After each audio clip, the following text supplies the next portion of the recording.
Ola cells మేము replace చేస్తలేదు. నేనైతే అంటాం మీరు కూడా రీప్లేస్ చేయబోయద్దు.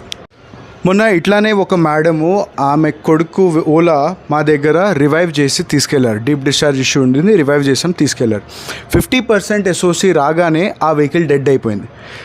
ఆమె గాబర్ పడుతూ మన దగ్గరికి తీసుకొచ్చారు బండి.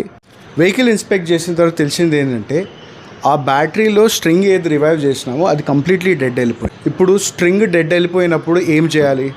ఆ సెల్స్, ఆ స్ట్రింగ్లో ఉండే సెల్స్ని రీప్లేస్ చేయాలి. ఇప్పుడు రీప్లేస్ చేయాలంటే ఎట్లా చేస్తాము? ఇదంతా స్పాట్ వెల్డింగ్ కాదు, అలాగే సోల్డరింగ్ కూడా కాదు. ఇదంతా మనకు వైర్ బాండింగ్ అనే మెథడ్తో చేస్తారు. కోట్లు అయ్యే కాస్ట్ అది మెషిన్. ఓకే, సో ఈ సిస్టమ్ని బైపాస్ చేయడానికి చాలామంది మాలాంటి ఈవీ మెకానిక్స్, ఈవీ టెక్నీషియన్స్ వాళ్ళందరినీ కలిసాము. పెద్ద పెద్ద ఈవీ మెకానిక్ కంపెనీస్ని కూడా మాట్లాడడం వాళ్ళతో. తీరాక అర్థమైంది ఏంటంటే ఎవరి దగ్గర ఒక ప్రాపర్ సొల్యూషన్ లేదు, ఎవడు వారంటీ ఇస్తలేదు. అంటే రన్నింగ్ వారంటీ అంటారు. రన్నింగ్ వారంటీ అంటే ఏంటి?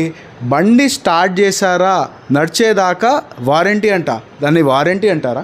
సో మేము అనుకున్నాం ఇట్లా కాదు. ఈధర్ ఏం చేయాలి, బ్యాటరీని మీరు ఇలాంటి బ్యాటరీ ఎప్పుడైనా కూడా స్ట్రింగ్ ఇష్యూ వచ్చిందంటే హాఫ్ అయినా రీప్లేస్ చేయాలి, లేకపోతే ఫుల్ ప్యాక్ అయినా రీప్లేస్ చేయాలి. దీనివల్ల ఏమవుతుంది, మీరు ఈధర్ వెహికల్ అయినా స్క్రాప్ చేయండి, లేకపోతే వెహికల్లో బ్యాటరీ పూర్తిగా మార్చుకోండి.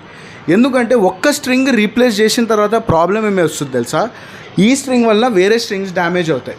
అండ్ ఇది చాలా సేఫ్టీ క్రిటికల్ ఇష్యూ. ఇక్కడ మీరు ఎలక్ట్రికల్ కండక్టివిటీ, ఎలక్ట్రికల్ రెసిస్టెన్స్తో ఆడుకుంటారు. బయట చాలామంది మెకానిక్ ఈ పని చేస్తున్నారు, మేము మాత్రం చేయం. ఆల్రెడీ మా వర్క్షాప్ ఒక్కసారి కాదు 2 సార్లు కాలిపోయింది. మేమైతే రిస్క్ తీసుకోము. ఎవరు ఒక రైడర్ కూడా ఇలా ఎఫెక్ట్ అయితే అది మా మీద రావడం మాకు ఇష్టం లేదు. అందుకనే మేము ఒక నిర్ణయం తీసుకున్నాం. మీరు కానీ ఈ స్ట్రింగ్ ఇష్యూతో బాధపడుతున్నారంటే మీరు బ్యాటరీ అయినా మార్చుకోండి, లేకపోతే వెహికల్ స్క్రాప్ అయినా చేయండి. యాజ్ ఇట్ ఈస్ ఓలా నుంచి సపోర్ట్ దొరుకుతలేదు. మేము మా స్ట్రెంగ్త్లో, మా ఎనర్జీలో ఎంత చేయగలుగుతున్నాము చేస్తున్నాము. మీ సపోర్ట్ ఉంటే చేస్తూనే ఉంటాం, అంతే. సో ఇది నేను మీకు చెప్పాల్సినది.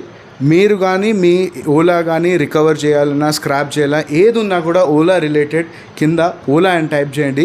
మేము మీకు మా వైపు నుంచి ఎంత సపోర్ట్ చేయగలుగుతామో చేస్తాం.